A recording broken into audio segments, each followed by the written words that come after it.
Hi, I'm Stacy Andersen, also known as the Supergene. Having lived in 9 cities across 3 continents and counting, Supergene Unleashed features people from around the world sharing their unfiltered versions of female empowerment. With a 20-year global career in digital marketing, operating as a leader and mentor, and now as a wife and mother of 3, I encourage you to unleash your own Supergene and become the most empowered version of yourself. Here's your advocate, ally, and confidant. I am ready to inspire you. Let's show the world what it's all about. Hello, and welcome back to another episode of Supergene Unleashed. Today's guest is a woman who doesn't just walk into a room, she lights it up. I'm super excited to welcome Nishma Patel Robb, who is a fellow twin mom and now the fierce and fabulous founder of a company called Glittersphere, which is a platform that exists to help women stop being invisible and start becoming unstoppable. And actually, her title is the Chief Sparkle Officer, which is by far the coolest title I have ever heard in my life. And I'd be lying if I said I wasn't a little bit jealous. I absolutely love sparkles, glitters, everything that shines and is super over the top. So I really appreciate that Nishma has agreed to come on the show today. If you can please tell everyone a little bit about yourself and what Glittersphere is. Oh, thank you so much. What a beautiful introduction.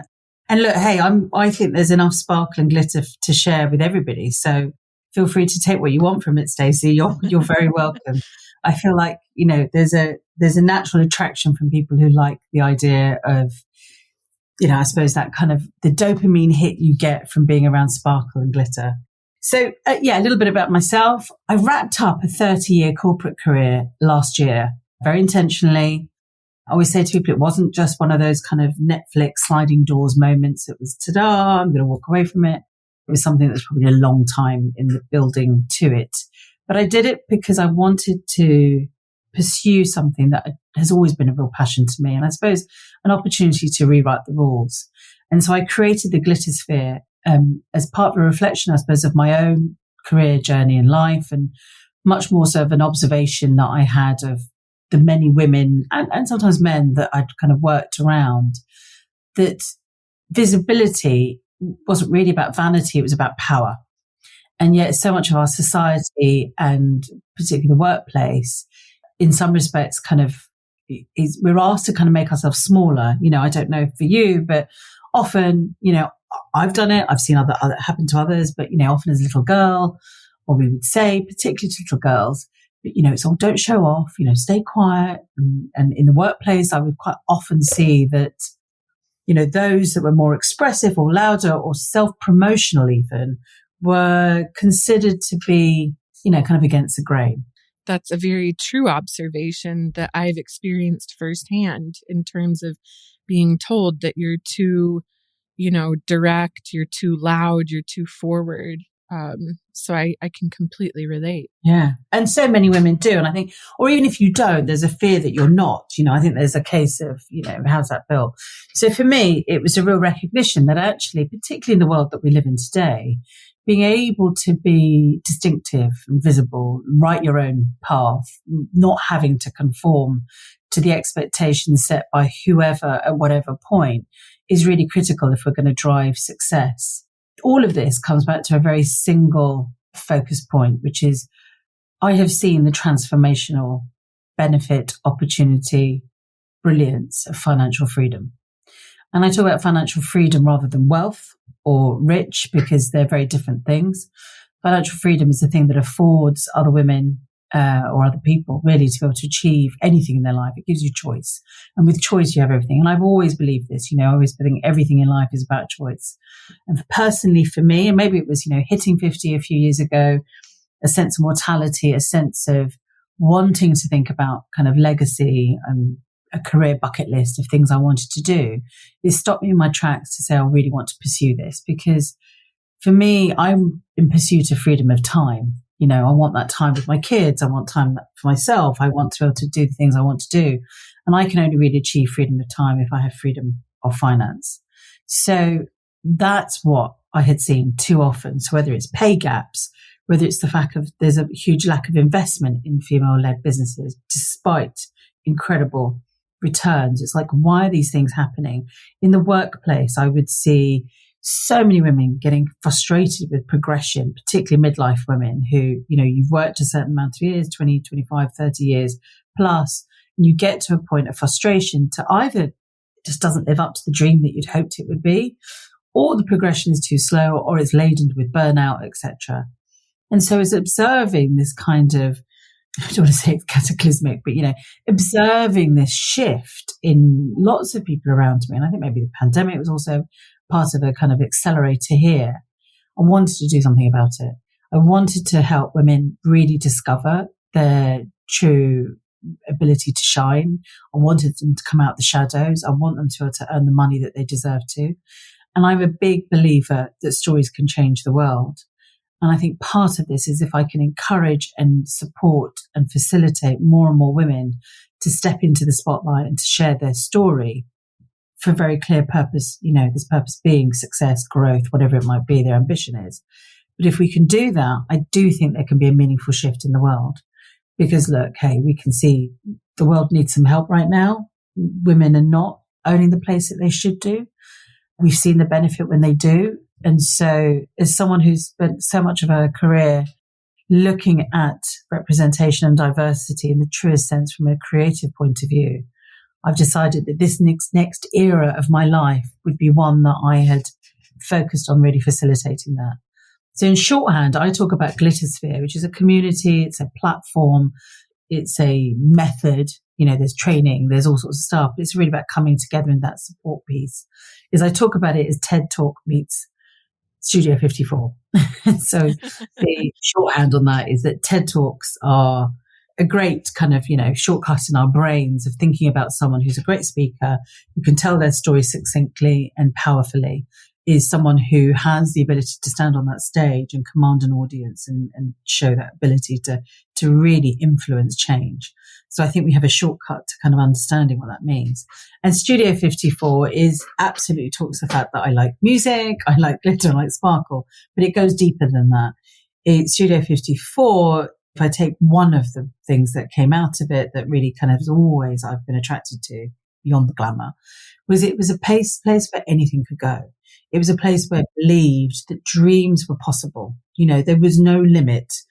They definitely had its hedonistic bit, but if we take its kind of, behavioral sense, it was this idea that there is anything possible. And for me, the dance floor, I think, is one of the most democratic places in the world. It doesn't matter who you are, doesn't matter what your background is, doesn't matter what your job title is. If you step on a dance floor and you rub shoulders with someone else, we are the same. And we are our most free and expressive on a dance floor. So for me, the idea of the Glittersphere came from this meeting of those two worlds, the TED Talks meet Studio 54. But the Glittersphere and that whole idea was that ball of sparkle throws light everywhere. And for me, it was like all those little fragments of light, which are kind of individual stories or people, and being able to send that as far as possible in a really non-linear way. It's not predictable. It's not pattern there because these are the kind of core values I have, stepping out and saying what you want, redefining, not being defined by labels and tropes and stereotypes and career paths, etc. Owning the space that we should have unapologetically and probably unpredictably as well. And being able to come together and recognize that together our light source is more powerful than individually. So that's what it's all about. And I'm having an absolute ball doing it. It's incredibly hard work.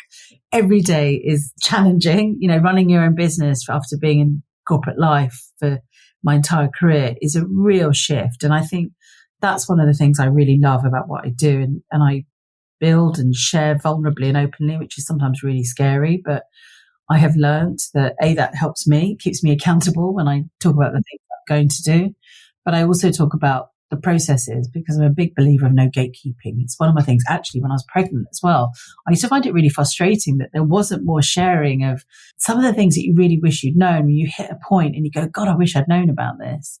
And I don't think it takes away from discovery, but the more I can do to facilitate and help women to reinvent, whether that's within a career or outside a career or into a business, whatever it might be, whether it's to help women to grow those businesses, whatever it might be, I think that's the things I learn that I'm doing through reinvention, through growth, through storytelling, through confidence, through being able to embrace that, the things I learn, all of that, I want to be able to kind of give and share to others and create a movement of sharing. And one of the things I love within my community that I've built at Glittersphere, which has multiple levels, but there's a membership community as well. I love the fact that I can go in there sometimes and I see the members of what I call the glitterati, the wonderful women in there, sharing their wisdom, supporting each other. And that's the movement I want. I think that's absolutely incredible. I mean, it's what obviously inspired me to reach out to you to join Supergene Unleashed, because it completely aligns with my mission as well, which is entirely focused on female empowerment. And I've had a similar pathway in the sense of, spending 20 years in a global career working at big corporations and, having leadership positions similar to you and kind of fighting that fight to maintain your visibility and voice in situations where, unfortunately, it's still so male dominated. And it's crazy that we're sat here in 2025 and, research after research, to your point, what you rightfully said is that when women are involved, better outcomes are delivered. These are just the facts. And yet we still have to fight tooth and nail to, have that presence. And we still also have so many people. I've actually even encountered women doing this to other women where they try to dim your light. I always say to people don't just want male allies. They want women. They want female allies. And that's why I'm very intentional about what I talk about in the Glittersphere. And actually, when I go out and do talks or I help people is, the best thing we could do as women is support each other. Yeah. Yeah, exactly. That would shift things if we could just start with that level of sisterhood and support and the male allies that will do so, because it is, unfortunately, too often I hear from women, it's other women that are pulling them down. Yeah. And the thing is, how can men take us seriously as well if, we're battling against each other? One other thing about Glittersphere that I saw on your website was likening it to a disco ball, which you kind of explained, that it removes this hierarchy and it creates this, sameness in a sense of equality.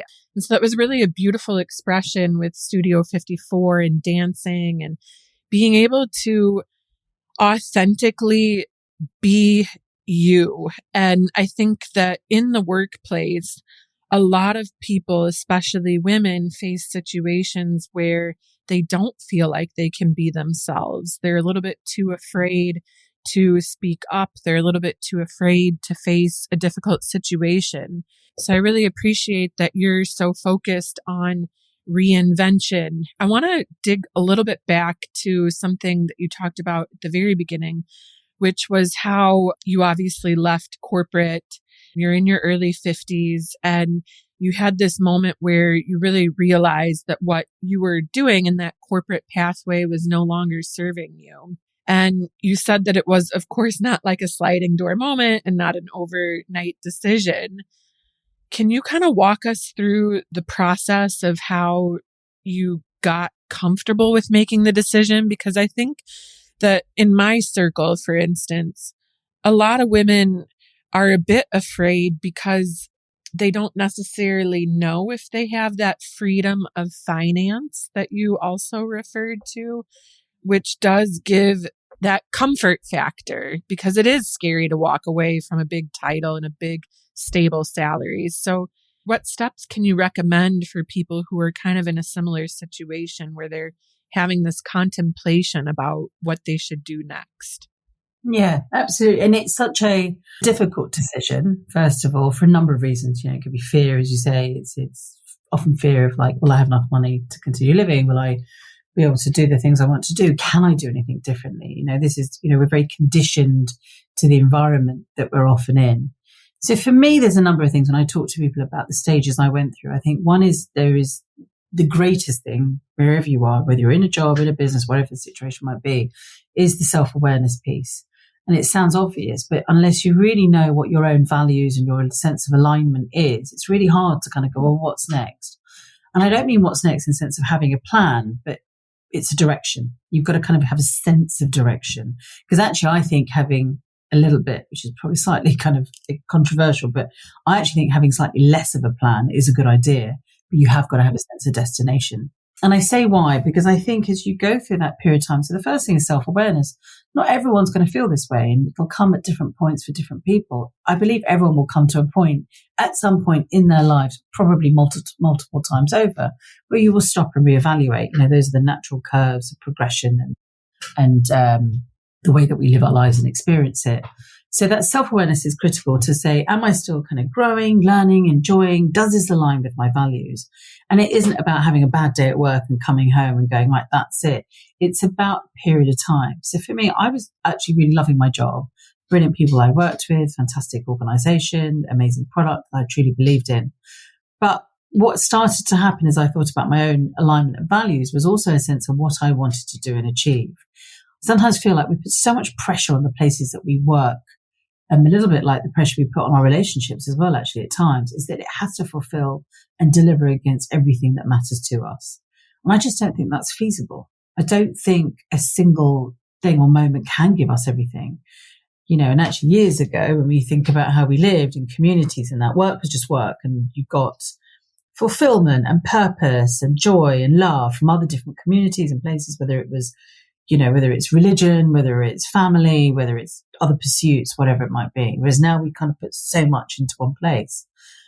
Now, I don't think that's going to change. I think that's technology and the way that life is. But, once I hit a point of what I call kind of misalignment, that's for me was the stage where I started to go, well, hold on, is it because I'm not learning or I'm not fulfilling what I want to do? I had this niggling sense of I just wanted to see more impact with something that mattered to me. And the place I work isn't necessary that it didn't align with those same beliefs of equality, etc. But it's where was it in the scale of other things that needed to be done? And I think what happens is you start a job, you start a business, and initially it's like 100%. Fulfills everything you want to do, you're learning, and that steep learning curve, it aligns with your values and all those wonderful things that it does, because often newness brings that. But it is because it's choice. And over time, that shifts. Doesn't mean you're unhappy. It just means that shifts because priorities and things will change. That's often when you see people will move roles in an organization. I moved roles many times in all the places I've ever worked, even if I've stayed there a long time. So there was a sense of freshness, newness, but new challenge, new alignment, new opportunities. Those things are great. However, over time, there's only so many places you can move or do and keep doing that, because I think actually every person hits their point where this sense of purpose, this sense of like, why am I doing this? When I wake up every day, why am I doing this? Is it the things I wanted to do? So that self-awareness piece is critical. And actually one really great bit of advice that was given to me and I share with everyone, I think it's something you should all keep alive, is this idea of a career bucket list. We go into careers often with, certainly over time, this becomes a stronger point, is that we accept what we have. And that's not necessarily a bad thing, but it does take us away from the things that we perhaps set out to go, I would like to do this. Those might be out of things that align with your superpowers. There might be things that align with your values. It might be the way that you want to live your life, which I love that more and more so people are thinking about designing their life for them, not just for the job or the career. And those things become really important. And I think we do lose our way a little bit along the way. And so it's stopping yourself to kind of go, what am I in pursuit of? And for me, it was that stopping myself to go, what am I in pursuit of? One of the things is, chase that alignment. I was definitely chasing kind of, I'll be honest, like job titles, progression, ambition. I wanted to have that sense of like, it made me feel that sense of progress. And that was right, absolutely right for all of us at different points of our life. But there then came something that for me was like a real bit kind of, it was a lights on moment, which was sense of, is this on my career bucket list? And so those are the things that were skill based. When I was a little girl, I always wanted to be a TV presenter and I liked talking. And I now have newfound outlets like podcasts and stuff like that. There were things that I really cared passionately about. I knew I really enjoyed. I loved seeing and working with women about helping them develop their skill to stand out and speak. It was something I'd kind of stumbled upon and discovered I was really good at. Likewise, relationships and networking and all the creative, skills that I had developed over time. And I just wanted to do more of that. And the reality is often in jobs is you start to do less and less of that and you start to do more and more of something else. It's always the thing of people say, gosh, the further you move up, you just take on more responsibilities as a leader and you get further away from your craft. And that's inevitable. But there comes a point where perhaps for me, it was around doing that. And for me, reinvention and this shift in career was about wanting to be more of me, not a different me, just more of me. And I think that's the other key thing when I say to people, reinvention is about not becoming someone different. Most times when we're reinventing our lives, we're just becoming more and more who we are. We're just seeking greater alignment to what is important and matters to us. And I think that's really wonderful when you think of it that way, because it's a lot more comfortable to think about I'm just becoming more of who I am than to feel like you've got the burden of becoming somebody different. In actual fact, I felt like I had become somebody different over years to conform and fit in and be more acceptable or more progressive in what I was doing. Whereas now I feel like I'm more in my true alignment, that I can get up in the morning and wear sequins and do the stuff I do. So I think that's a key thing, writing that career bucket list and reviewing it regularly, in a job, not in a job, whatever it might be, have it. It's a little bit like your own kind of manifesto to yourself. And then I think it's about the financial freedom piece was, I haven't achieved financial freedom, which is why I still have to continue to work really hard and will do. But I had managed to create a buffer for a period of time that allowed me to step away. And what I say to women, to anyone actually, is the key thing here is, and I didn't do this, and I kind of wish I had a little bit, is it's so important to start to think about how you design the life for you. So can you build and do some certain things alongside your day job so that that jump is not as scary as it could be? How do you design your life in a way that you can ensure that there is a degree of income that keeps you protected rather than for strife? When you're striving, you can strive beyond, but just stay to the level of protection. And those things are important and they require planning and thought and how you do it. The parallel tracks of life, I never thought was possible. I used to hear people had side hustles and stuff like that. And for me, it was like, gosh, how would I ever be able to fit that in against a busy day job and twins and all the rest of it? And for years, I couldn't have done. But actually, there was definitely a point where I could have rethought about how I was spending my time. And I've said this recently, I've been spending a lot more time with millennials and Gen Z, different generations who have very different attitudes to the workplace. And one of the things I'm endlessly inspired by them is that they design their work and their life for them. So they design and go, I don't want to work 5 days a week. I want to work X number of days a week. I want to be able to go off to the beach or go for a walk at that time, whatever it might be. And rather than seeing that as some self-entitled kind of, snowflake generation, I look at it and go, they're in command of the things that really matter to them.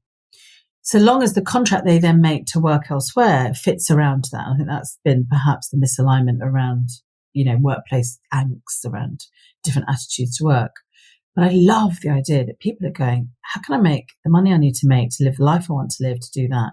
Rather than perhaps my generation, which was how can I make as much money as possible to climb to the top? And what often happens is people get to that stage and realize they're utterly miserable. So this idea of going, what do I want to do, career bucket list, and how do I design a life? And that's why financial freedom is really important, because you're talking about not wealth generation, but freedom generation. How do I do that? What are the means and things I could do? What can I start to test and dabble with in my current situation that does that?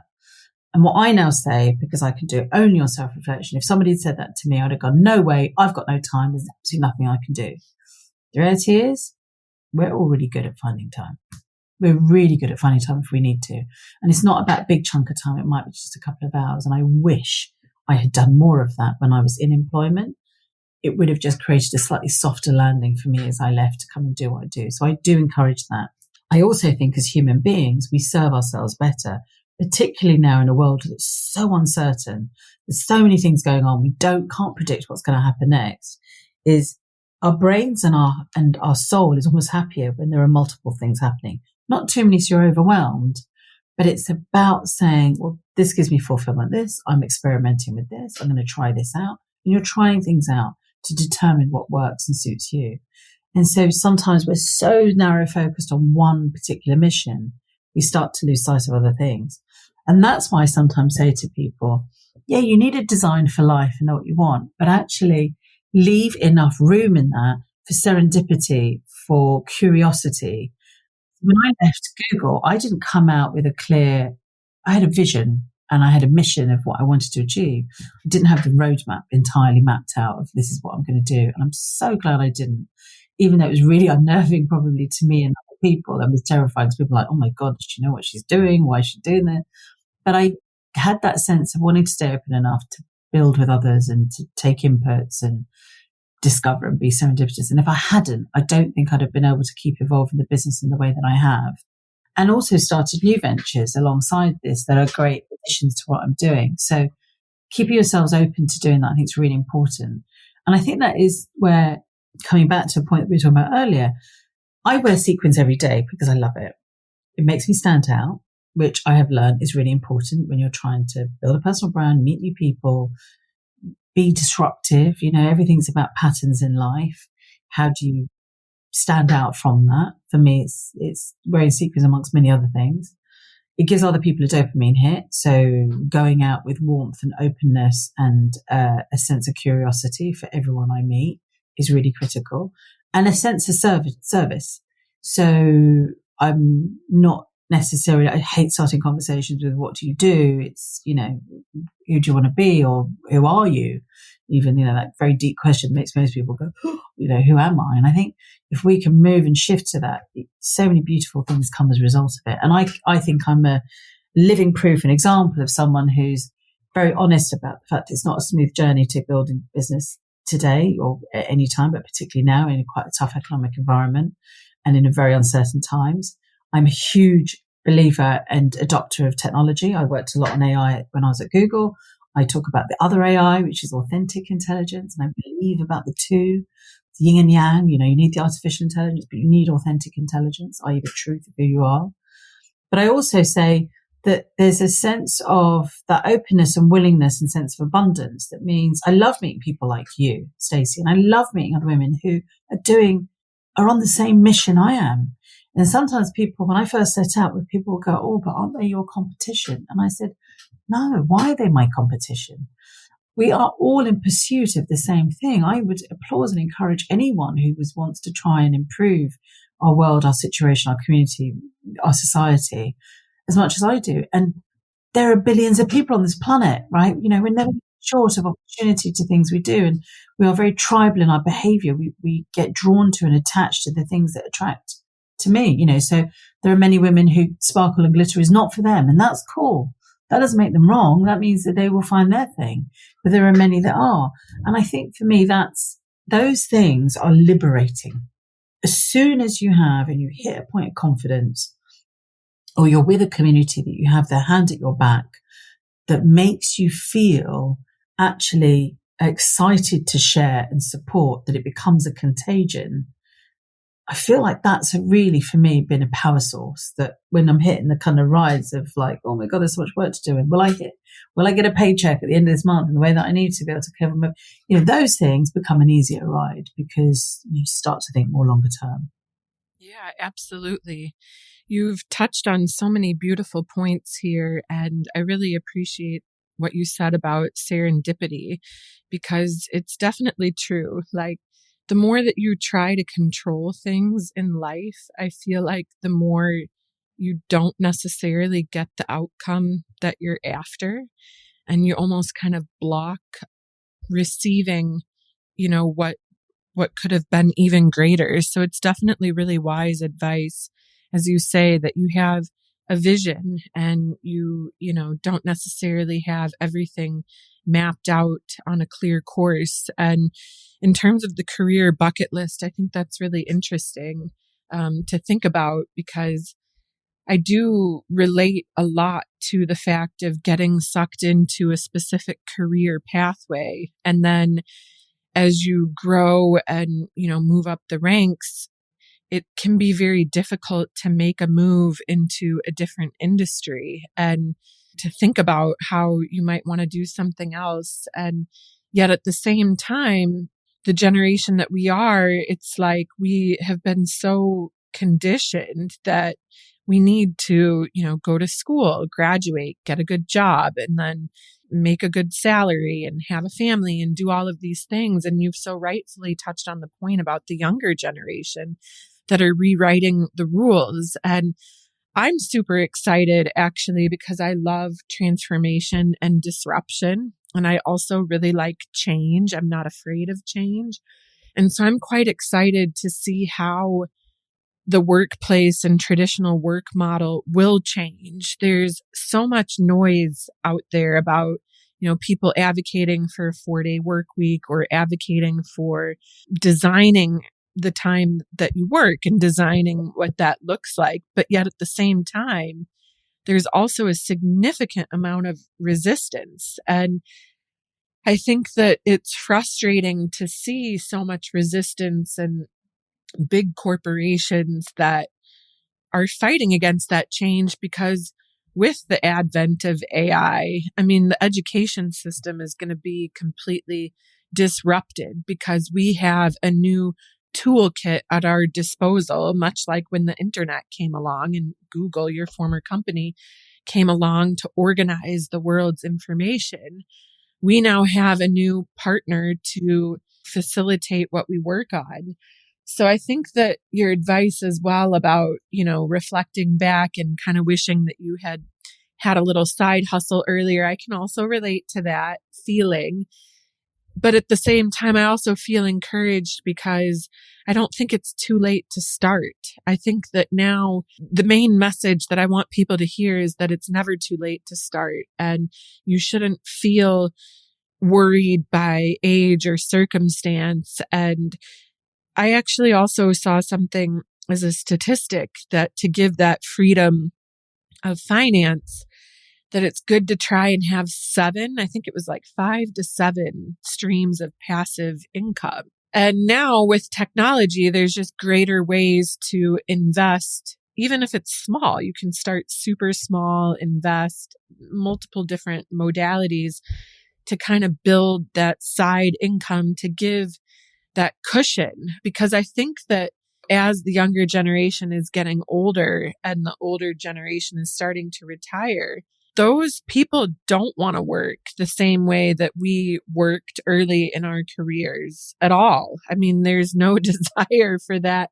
And there's like a global shift as well for people getting back to grassroots, more simplistic living and how the human species evolved to live. I want to shift gears a little bit actually and talk about men in this equation, because men still dominate the workplace. Men still dominate the conversation, especially when it comes to new technology and AI.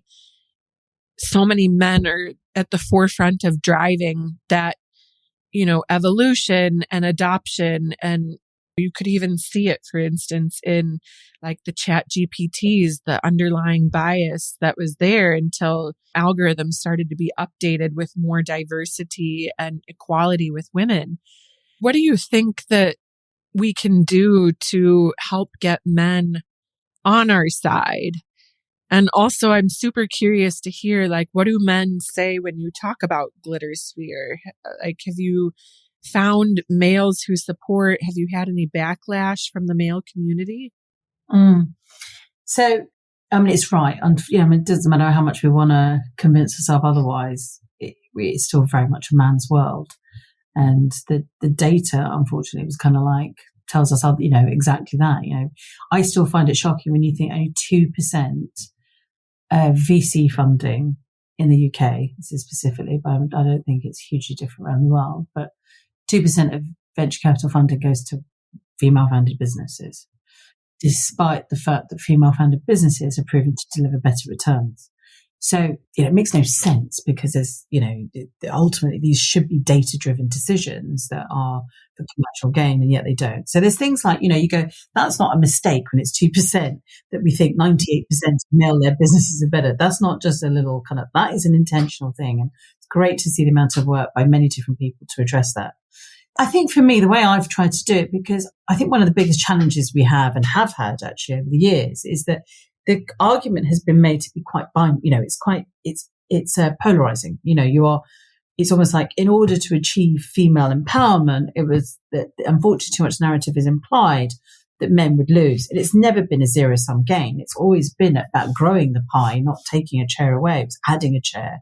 All those wonderful kind of language that was saying, look, this wasn't about displacement. This was about actually, look, there's enough to be shared and should be done. And actually it grows more because when you include female voices, leadership, thoughts, ideas, skill, you see better growth. And so, and hence, as you say, AI is a great example of that when, still engineering is still significantly male biased. And with such little representation of women in those engineering teams, it is not surprising you're going to get the result you get as we do today. It's also reading off existing data sources, which are significantly skewed to men and often white privileged men versus everybody else. So that's the other thing, the intersectionality of it. So interestingly, I have, two clear thoughts on this. So I'm a big believer of male allyship. There are so many men that have been a critical part of my success and career. And I think there are still many very good men out there who genuinely see the value of equality, who recognize and want to support other women, but often will do it in the shadows. Like they don't want to, for all sorts of reasons, fear, concern for them, for taking up space or whatever it might be, will perhaps either do the work quietly or go, well, I can't really do anything, so I'll just stay over here. And what you really need is active male allyship. So I do work with some brilliant men actually on male allyship at the moment. And one of the things we're working on is I have a strong belief in something I'm developing at the moment called side by side, because actually I think it's really important that men and women stand by side in tackling this issue. I think one of the other things, I intentionally called my business Glittersphere. And funnily enough, when I first named it that, I did have someone say to me going, oh, Nishma, this doesn't sound very serious. Do you not think that's going to be a problem? Will people take you seriously? And I said to them, I said, well, those that understand it, yes, they will. And those that don't, great. I don't want them to. So in some respects, I created a bit of a name and an environment and a movement that was a natural repelling factor to those that I'm not interested to engage with. Because I'm not here to invest my time and effort to change those that in some respects will take my energy and will shift in marginal efforts. I'd rather spend all my time and energy and sparkle on shifting those that I can make transformational change with. And so I've been quite intentional to kind of shut out the noise. I did have someone say to me, which I loved, which was absolutely not the reason why I did it, but they said to me, oh, did you call it Glittersphere as a response to the manosphere? Which I thought was very good. Well, no, I didn't, but it could be. So for me, I'm not ignorant or ignoring the men that I think are harder to shift and turn. It's a bit like PR, right? Good PR support or in an organization, you'll be taught regularly, and we did this at Google as well, is you will inevitably have people who have something unpleasant or disruptive or controversial that they want to say about you that is not founded in fact or reason. So it's not about fair and responsible challenge. This is like the nonsense, the trolls and the rubbish that exists out there. Is you don't entertain that. I always say to people, do not engage with the trolls. Do not do that, because all you're giving is giving fuel to fire. In actual fact, what you do is you 10x the good stuff. You 10x the stuff that says, right, do you know what? We're going to go over and above to show the stuff that we do, because that's the stuff that you want to scale and create momentum around. So for me, it's always been a case of I will not engage. I'm aware, and I do a lot to point it out, shout it out, and make people create awareness of it, because it's great when you work for yourself, you have your own voice and you have no one being able to kind of censor or put guardrails around you. I can say whatever I want now. And I use my platform to call things out and try and drive change. But I will not invest any of my efforts and resources to convert those that I think need to go on their own journey of self-awareness. I'd much rather focus on the swing voters, those that need the help to step out of the shadows, men and women, those that will make meaningful change and those that will celebrate and continue to uplift others. That's a much better use of my time. And I do think that there can come a point, if we can work hard enough at this, that male allyship can have a much stronger voice, and I think can then be quite, almost in some respects, attractive to more and more men to be in a certain way, create better role models for younger men, create opportunities for them to see a different way to do things, dismantle and discourage patriarchy when it's working against us. But you can only really do that when you come together. So to your point, when you have women actually not supporting each other or whatever it might be in terms of that intersectionality, that's not helpful. It's like, where are you going to gain with this? So I think there's a lot of work to be done, but I remain, as I always am, incredibly optimistic and hopeful of not entire change, but a shift in the dynamics. And I think the fact that we are even having a conversation about the role of men in equality, the role of male allyship, the active dependency responsibility of women to support young men as well. We are facing a crisis around male toxicity in the world. The vacuum that was left by a focus on only the stories of women empowerment, female empowerment, and not a side-by-side approach, created the vacuum that allowed the likes of Andrew Tate and others to fill. And so we have to learn from what happened in the past and not make the same mistakes again. And that's why balance and side-by-side is really important to me. Yeah, I'm very intrigued to hear more about side-by-side when you're going to be launching that, because I completely agree that allyship is really the way forward. And I think that, from my own experience, at least, there hasn't really been much guidance to men on how to do this. I mean, we have International Women's Day, and of course, many corporations take this on, but it's just one day. It's also kind of sad because I've noticed that in many different talks and networking groups and different events that I've seen within my circle over here is that when there have been conversations about, female empowerment and representation in the workplace, most of the attendees are women.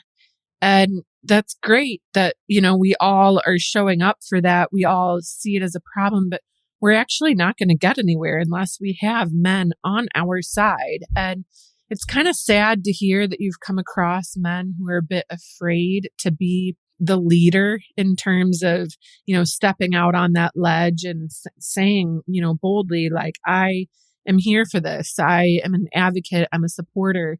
So somehow, some way, it's like we need to make this appealing to men, or, I don't know if they need an incentive or something, but. And maybe it's not just, it's appealing, but also safe, right? Right, so for some safe.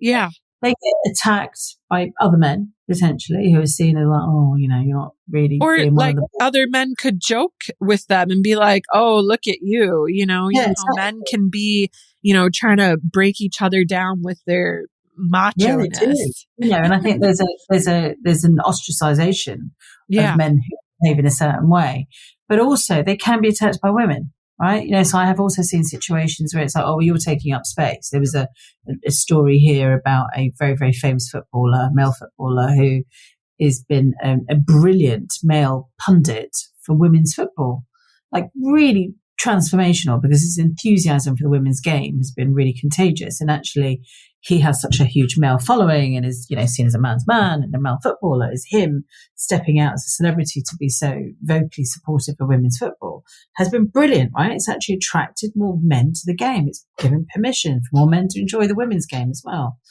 And actually, what was interesting is he got more attacked by the women than he did by men, who said, oh, you're taking up space. You don't belong to it. And I do not agree with that. That is why I come back to the side by side. I'm such a strong believer of going, we have to completely reshape the narratives, the events, the way we talk to audiences, so that you start to focus on going 50-50 audiences. And for the subject of equality is not a woman's job, right? Or the other's job. It's a job for everyone, right? We all benefit when this happens. It's not like, well, I'll let you do that work. And I think that's until we start to shift that attitude, and which is why, as much as I am frustrated by the rollback on DEI, I've always talked about it as going, you have to see this as an opportunity to reframe it, refresh it, redefine it. What does it actually mean? What is the narrative for equality that has led to it, watching where it's led to it being almost, diminished and demised and kind of stuck in a box? Well, don't make the same mistake again. Reinvent, be creative and do that. So I think, that's the stuff that excites me, because it is reinvention. It's creatively solving some of these big problems. But I do think that that's why I think men and women have as much of an active role to play here to support male allyship and to support younger men, right? Start early. Demonstrate our allyship to younger men. and women in turn. Because the problem is every time you see a news article that says, well, women are now outpacing men at university, they're outpacing them in the early stages of career, et cetera, you're just creating a them and us. And I think we have to be really careful about that. Yeah, that's very true. And I think that everyone has a role to play in that regard. And it comes back to something that you said earlier on in our conversation, was that we're billions of people. Like, people, shouldn't get stuck on the idea that, this person is shining too much. You are, taking away from my opportunity, when there's so much opportunity out there, and each person can help each other to create more opportunity if we work together and, strive for that side-by-side approach, as you talked about. Before we go, I mean, this conversation has been so amazing, and I feel so incredibly inspired. And I really wish that, honestly, you could come out to Dubai to speak to many organizations. Well, I will. I'm planning to be quite honest, Stacey. So we should let's collaborate, coordinate on that. Yeah, for sure. Because there's definitely, I don't know, it's different, every place that I've worked in my career, be it cities in the US as well as abroad, has had a different flavor, and it's all different cultural nuances that are coming together. But at the end of the day, the message is still the same and the mission is still the same. And I personally want to be a part of something bigger and drive that equality and success collaboratively. So I actually want to ask you, as kind of like a final question, is if you could give your younger self some advice, what would that be? When we're little girls, right, we believed anything was possible. We had the confidence that we could only ever aspire to as we grow older. I look back and think about, and you will do the same. I look at my daughter when she was a little girl and think, and my son, actually, both of them, but, look at my daughter particularly as someone who, she used to come down the stairs and go, I'm going to be a motocross rider today. And she'd come down the stairs the next day and go, I'm going to be an astronaut, and we had these great books that kind of helped to inspire, but she had this belief, great confidence. Somewhere along the lines, we lose a lot of that. We lose a lot of the confidence. We lose a lot of the dreaming. And I think my advice to my younger self would be, it's a longer journey, is you've got to just keep dreaming. Like, that ambition, never forget the dream. As you start to conform and get dragged down by the things, it's a bit of a bucket list. Keep that alive. And it's not one dream. To your point, it's not, I pick one lane and that's it forever. You can have all of them. And so I think that intentional thinking is really important. I feel like when you're younger, you're in this incredible race to do things, in the sense that there is not enough time when there is all the time. And funnily, we flip it, I think, when we're older, which is a really interesting thing, I think, from a psychological point of view. But yeah, I would say never give up on the dream. Doesn't matter what the rest of the world says and does. Don't conform. Just be you. I absolutely love that advice. I think it's so true that it's very easy, especially in this day and age, the society, the negativity that is unfortunately, reigning supreme in the world, that it can be so easy to lose that dream, or to lose the aspiration or hope that that dream can become a reality. But I think that it very much can. And I agree, you should not lose sight of that dream. I really appreciate you so much for coming onto the show today, sharing all of your wisdom, your sparkle, your shine. I so much love that you wore a huge sequin shirt. So before we go, really quickly, how can people find you and find the Glittersphere? Yeah, well, thank you so much. I've loved talking to you, and especially I know that you're off to kind of do very important projects of your own, not alone just having your twins. So you can find me on LinkedIn as Nishma Patel Robb. You can find me on glittersphere.com as well for kind of the website. I have a great newsletter called All That Glitters, which is where I share a lot of my thoughts and musings, but also some of my learnings. This coming back to no gatekeeping. I want to share as many of the tips and ideas or things that I discovered with other women to make sure that there is enough kind of sparkle and inspiration to keep us going. And come and investigate whether the community is for you. We've got a lot more kind of free and paid for courses. If you're in the UK, we've got events, and we are definitely going international. I've had some wonderful conversations with women in other parts of the world who would love me to bring the Glittersphere to them. So the kind of Glittersphere experience will be landing elsewhere. That's wonderful. Thank you so much. Thank you. Thank you so much. And good luck with the little ones. Thank you. Thank you so much for tuning in today, and I hope you feel empowered from the episode. You can connect with me at supergeneunleashed.com and on Instagram at supergeneunleashed. Please share your thoughts, and I look forward to connecting with you. And until next time, keep on shining and showing the world your super gene.